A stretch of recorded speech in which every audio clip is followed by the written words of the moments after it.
It's king tide season. That means for the next few days, the highest high tides and the lowest low tides of the year will occur. This is Santa Monica. Today, December 3rd, I took this video during king low tide when basically the ocean retreated in a couple hundred feet from where it normally is.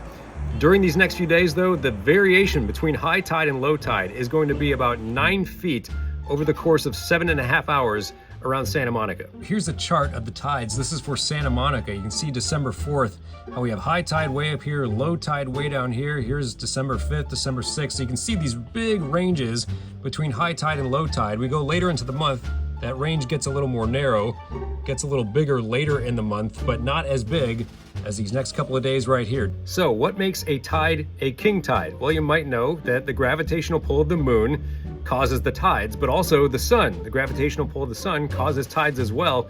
And then when you have the sun, earth, and moon all lined up in a certain way, you find a more extreme tide. And then you add in the fact that right now, the moon is at its closest point to Earth in its orbit around the Earth. It's not a perfect circle around the Earth, it's elliptical.